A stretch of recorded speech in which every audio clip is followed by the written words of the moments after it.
Welcome back to PM Express. We're discussing the 2012 campaign so far, and we picked on one issue, education, and heard what the various political parties, well, we have CPP, PNC, and NDC here, telling us how they seek to resolve or solve the problems of education in this country. I'll now come back to the studio. Let me start with you again, Felix. As the campaign heats up, I do know that all the different political parties may have a strategy. You may have in your mind what is going to win you this election. What's your party's? Of course, I'm not going to be able to share with you the details of what you think that is will something win you of the a election. trade secret. Is it going to be issue-based? Those involved in that. Is it going to be issue-based or is it going to be strategy? Yeah, issue-based, but in delivering on those issues, you need to adopt a strategy that will win you the day. We believe that ultimately we need to level up the people of this country. We are not giving in to this attempt to hoodwink the electorate into voting for political parties by using blatant falsehood. Saying things that clearly are not realistic within the time frame that we have available. Because mind you, the election is going to be about electing a president and a parliament to govern our affairs between 2013 and 2017. It's a 4-year period. So every promise that is made must be fit or must fit within that 4-year period. And it is important that the promises are things that can be done within that 4 years. Again, because we are the incumbents, and I keep on stressing this point, the electorate is going to judge us or judge the veracity of the claims that we will make or the promises that we will make on the basis of what we've done with the previous mandate. And that is where we think it's fair. We have a comparative advantage. It's fair, right? Absolutely, it is fair. And why? There will be no basis to go and queue for long hours to vote for political parties if they cannot deliver on the mandate that you give them. So we are conscious of that. And that is why we spend the better part of the last 3.5 years delivering on that promise in a manner that is satisfactory to the Ghanaian public. Also, we are going to use various media to prosecute the campaign. And mind you, we have won 3 out of the 5 elections that have been held in Ghana since the return to democracy in 1992. So we have gathered a lot of experience along the line that is going to be brought to bear on this particular campaign. As and when it is necessary to roll out the programs that would engage the attention of the electorate, we will do so. We are also mindful of the need to tailor our messages and our programs to the needs of the electorate. Because tailor your promises? Absolutely. Because really, we are there to serve the electorate. We are there to serve the people of Ghana. It is all well and good to sit in some office and think that you have the answers to all problems, when it is the case that you don't even understand the problem to begin with. That is perhaps what is plaguing our opponents. The MPP, and you're going to take advantage of the sympathy votes? Well, of course, President Mills passed away, and based on his good works, people have said truthful things about him. People have paid him glowing tribute. I don't think that you've milked it that very well, right? We have not set out to milk anything. Of course, we are going to run on his record. If the record is impressive as it is now, certainly it is going to inure to the benefit of the NDC. But we are not going to say that simply because President Mills has passed away, the Ghanaian electorate should vote for him. If we did that, we would be disrespecting the electorate. We would be assuming that the electorate, for want of better expression, and excuse my language, are zombies who do not know their left from their right. We believe that it is important that the electorate find us credible, and the way to convince the electorate that we are credible is by tailoring our message to their specific needs. Mr. Mona, how is the PNC going to win this year's elections? You're winning, right? We have said that our campaigns are based on micro campaigns. We do not believe in gargantuan rallies.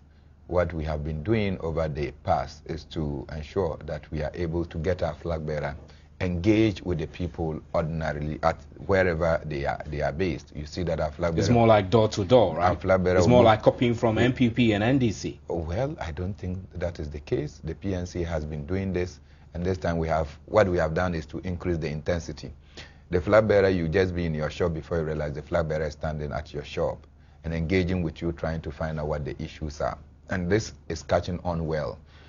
You recall that the flag bearer has been on the sole tour of the Greater Accra region, and he said, look, I want to tour by myself. I don't want any person to come and then organize anybody so that I'll have an artificial crowd. So clearly, he wants to get in touch, hear what the people are saying, and sometimes he just bumps in there, sometimes he drives by himself, just go into a community and he starts to engage with the people to understand their problems and how we can collectively deal with them. I think that is the way to go.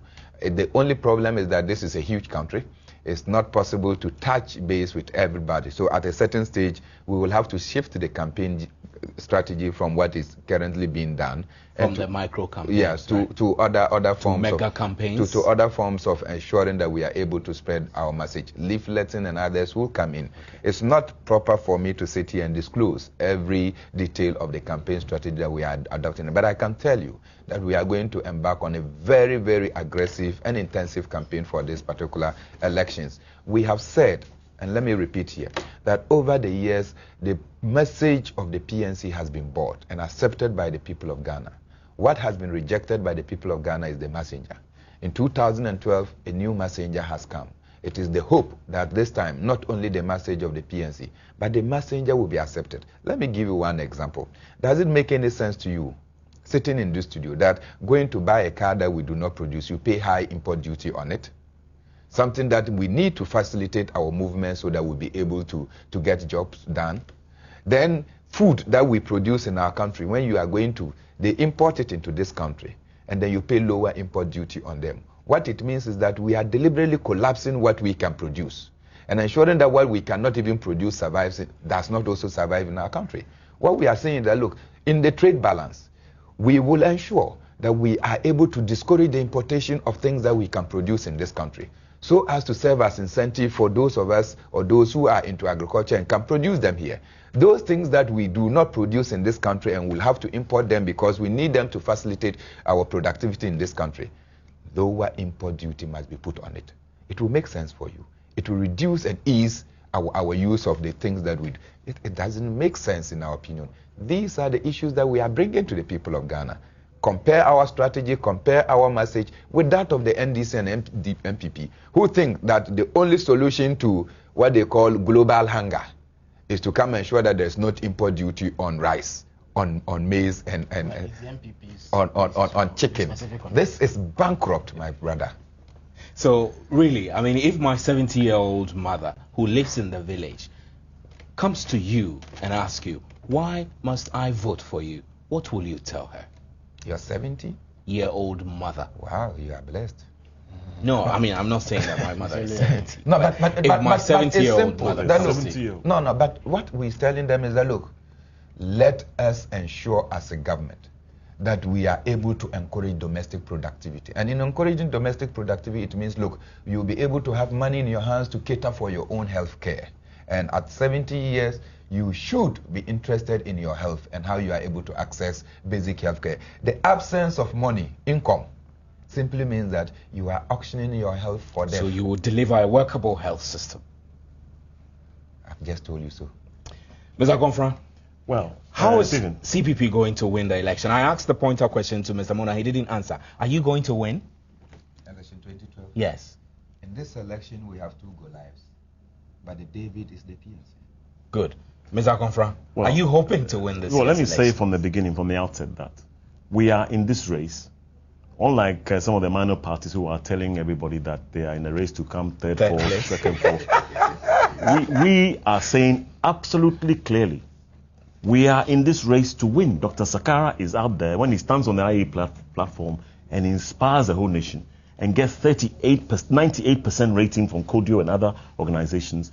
He's in the race to win. And we're telling everybody, if you believe he can be president, 98%. Oh, okay. If you believe he can be president, vote for him. Now, going into this election, we had to look at our past performance. We've had to look at some of what Ghanaians have been saying to us for many years. They wanted us to be serious. They wanted us to be credible. They wanted us to have a platform which was capable of winning. We believe we have a credible candidate, a credible platform. We believe that we are more serious. But also we believe that the performance of our two main opponents, the MPP and the NDC, over 30 years, offers a solution, because when we go out there, 3 out of 10 people we meet on the doorstep are telling us that they are disengaged from this process. We are seeing, as you travel the country, anybody who's traveling the country up and down sees many communities with big signboards saying no development, no vote, no school, no vote. After 30 years, many communities in this country are telling us that they are frankly fed up, and the NDC and the MPP strategy is not reaching them. So that is going to be part of what we are going to sell. The performance of our main opponents, the fact that they failed you. We're also going to ask them to look at it sector by sector. whether the sector is working. When you look at the educational system, if you are a parent and you're going to a school that has no water, no toilet, what is your child doing? And why after 30 years should you continue to vote for these same parties that have put your child in that position? When you look at the health service, or you look at transportation, or you look at housing, we have 1.5 million, 1.6 million housing deficit, growing by 100,000 every year. If you're one of those people who, when it rains in this country, you're standing on a doorstep, sleeping under a kiosk, we're saying to you, why should you continue after 20 years of the Fourth Republic, or even before, to continue along the same path that has failed you, not delivered any social housing to you? So we have a lot to sell. Of course, our message we're taking to every single doorstep in this country.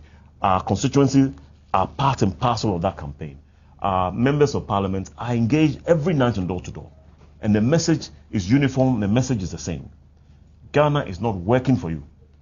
Ghana is not working for you. And Ghana must work again. You said earlier in your presentation that the people in the past have wanted your party to show seriousness and to indicate that they have a credible candidate and the platform capable of winning elections. Yes. Do you think the CPP has the platform capable of winning the 2012 elections? And I think what are they? The proof of the pudding is our flag bearer stood on a platform, and nobody in this country can say that this man cannot be president.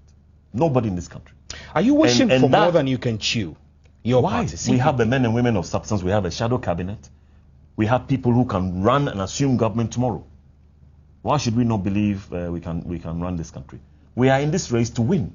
We're not in this race for third force, for second fiddle, for any other fiddle. We are in this race to win. And we're saying to people on their doorstep, if you believe that Dr. Sakara can be president, if when you saw him he inspired you, be bold.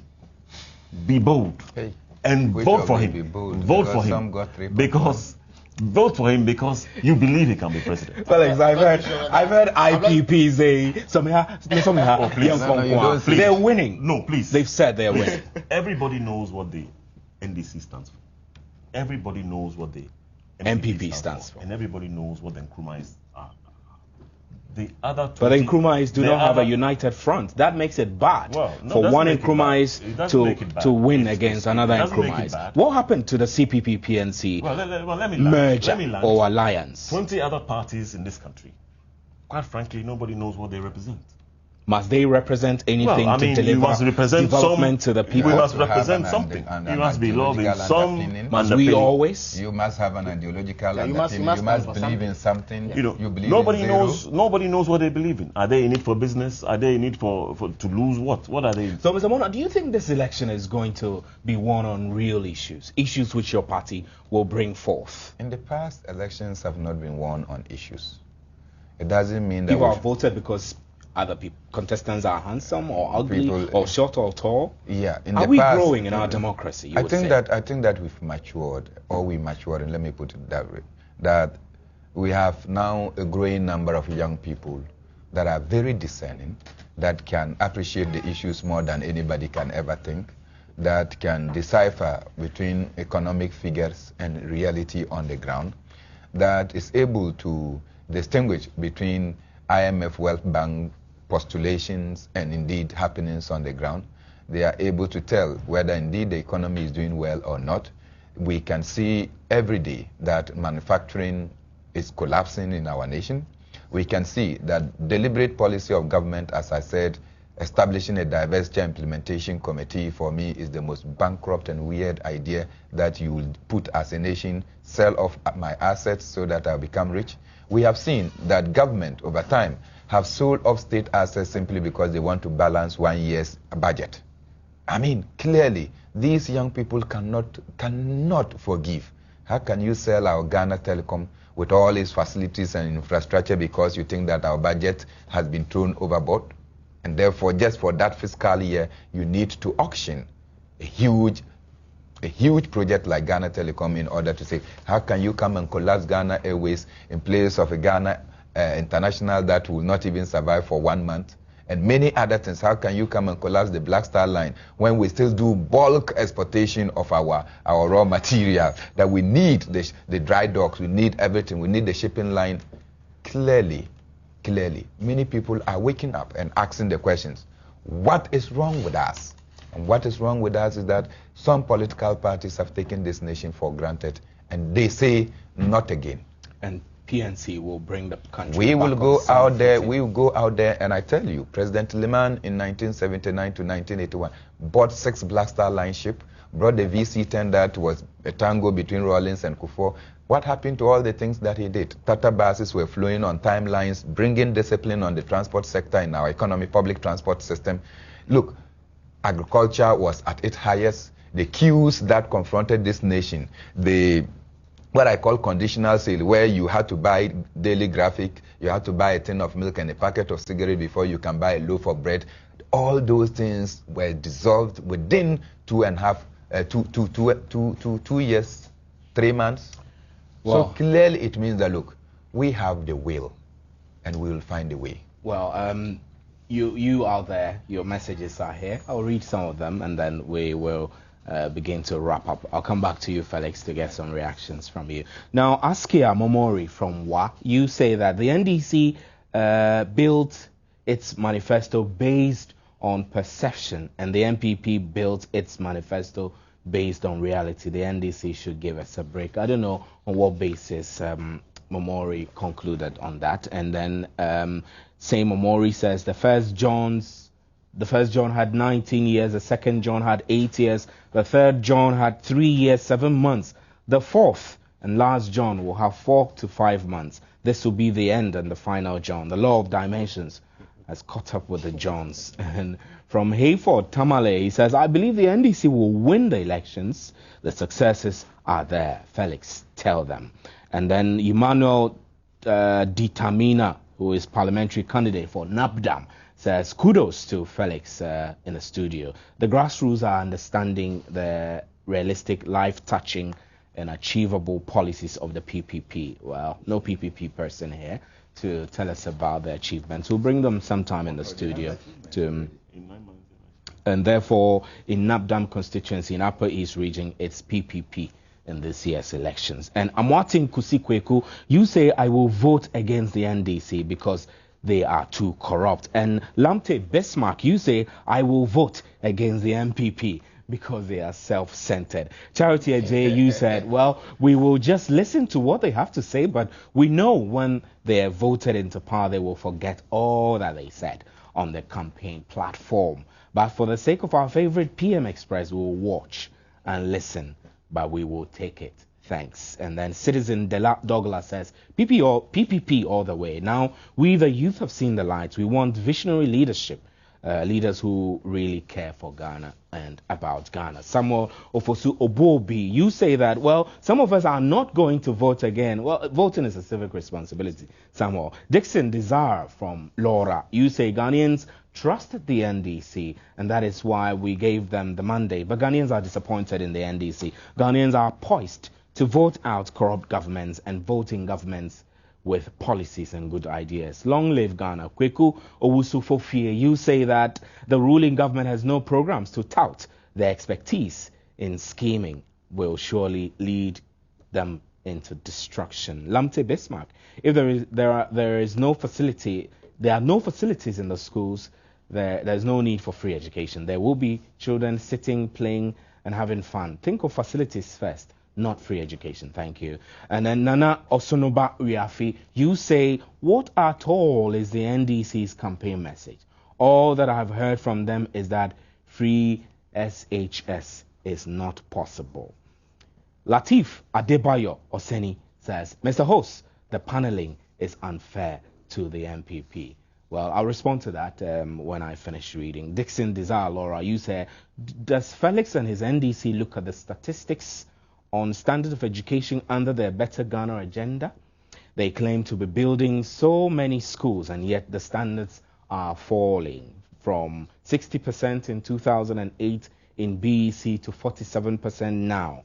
Felix, why is it so? Jarvis Avoca says, does free education mean we will no longer pay taxes? Well, Felix, let me just quickly get your reaction from some of them before we move on. There's this one which is saying that what is the NDC's campaign message about? And all that I've heard he says, is that free senior high school is not possible. Of course, I mean, this perhaps a disgruntled MPP person who is dissatisfied about the fact that we are exposing the deep flaws. You don't think that he's a Ghanaian? Oh yes, I appreciate that. I appreciate the point. Of course, he's a Ghanaian, but it is obvious from the tone of his text message that he's dissatisfied about the fact that we are exposing the inherent flaws in the policy proposal that the MPP has put forward. I don't want to accept the fact that when the MPP put up that policy, they were expecting that there will be silence from other political parties. It is our business to interrogate these policies. And so if we do that, we only do that to the extent that it will help shape the debate and help Ghanaians make an informed choice. We have said that our alternative to that is to improve upon access and quality, which are more critical and fundamental to improving or to providing the caliber of skilled human resource that we need in order to propel the nation forward. When we launch our manifesto, we are going to articulate in clear, unmistakable terms how we are going to do that. So let it not be said that we have said that free SHS education is impossible. It is just the case that the MPP has deliberately decided that they are not going to understand the problems confronting our education system. And so they've proposed a solution that is not going to address the problem. If standards are falling, how do you address that by making education free? What you do is to improve upon the standards. How do you improve upon the standards if people don't have classrooms to sit in? When the MPP was leaving power in 2008, 4,321 classes were held under trees in Ghana. How can you have quality education under such circumstances? Again, there have been those who have spoken about the well-being of Ghanaians and said that the NDC has done nothing to improve upon the well-being of the Ghanaian. I would strongly disagree. And indeed, those in the public sector who work for government, who have seen astronomical rises in their salaries, would disagree as well. There are policemen in this country who were taking 130 Ghana cedis under the MPP in 2008. Now they are taking close to 900. Policy which made the police people earn more was started during the MPP. Well, I mean, when the MPP was leaving power, they had not increased the salaries of workers. It is imperative to know that it is not just the paperwork that is required. It is about raising the funds, the money, to be able to put that money in the pocket of Ghanaians. That is the issue. And indeed, we have found that money. We're all better off, you say, absolutely, right? Yeah, but standard of living is high. Prices of commodities on the market again, are skyrocketing. Yeah, but if you do an analysis, you find that prices have not moved as rapidly as they were moving previously. And now the purchasing power of Ghanaians has been enhanced. So that in as much as prices have moved, you are able to afford those prices and afford more. Many are complaining that their purchasing power is crumbling. Of course, because prices of everyday commodities are rising. But the point I'm making is that if you were earning, say, 130 Ghana cedis a month in 2008, and you were purchasing cement at 10 Ghana cedis a bag, how many bags were you able to afford in 2008? Now, the same person who was earning 130 Ghana cedis earns close to 900 Ghana cedis today, and cement sells as 17 Ghana cedis a bag. How many bags of cement is that person able to afford? If you do that kind of analysis, you will understand the point I'm making. Bought a bag of cement for a very long time. Well, Mr. Mona, let's get your closing remarks. We don't have a lot of time. Thank you very much, Felix. Mr. Mona, what's your final words before we wrap up? I think that the NDC and NPP has been a disaster for the party. The smaller parties are not going to win votes by constantly berating the NPP and the NDC. They must show clearly what they are going to be able to do. Can I be respected? Can I be respected on this show? Sure. Yes. Right. Just on this studio, somebody independent-minded probably send a text message. We have to regard the person. To say that, look, this is a disgruntled MPP member and already credit the person, is the mindset of people who don't want to be criticized. Why we should accept open criticism and say, look, what have we done that is warranting this kind of criticism so that we'll be able to move? People genuinely, and most of them, are interested in policies that will move this nation forward. It's not everybody that is politically aligned.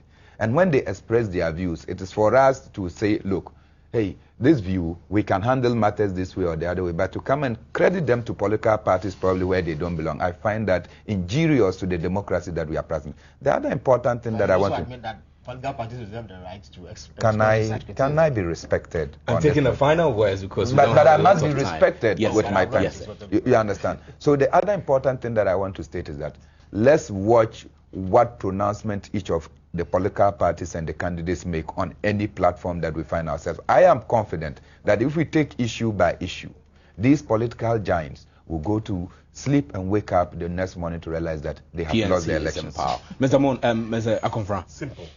3 out of 10 people we're finding on the doorstep say they don't want to vote. Another 3 out of 10 say they don't want to vote MPP or NDC. That means 60% of our people are either not going to vote or will not vote for the MPP or NDC. This election is wide open. Dr. Sakara is a man who's bringing hope. Vote for him. Thank you very much, gentlemen. And then to Latifa Debayo Osei, who said that paneling was unfair to the MPP. Well, in paneling, we cast our nets as wide as possible, so that those who are able to come in, they come in, and those who are not able to come in, we schedule them for later. So definitely the MPP will definitely appear to also tell us about their campaign programs when we get them. Thank you very much for listening, and thanks for your text messages, all of you who send them in, and thanks for your Facebook comments as well. My name is Stephen N.T. and it's been a very interesting edition of PM Express.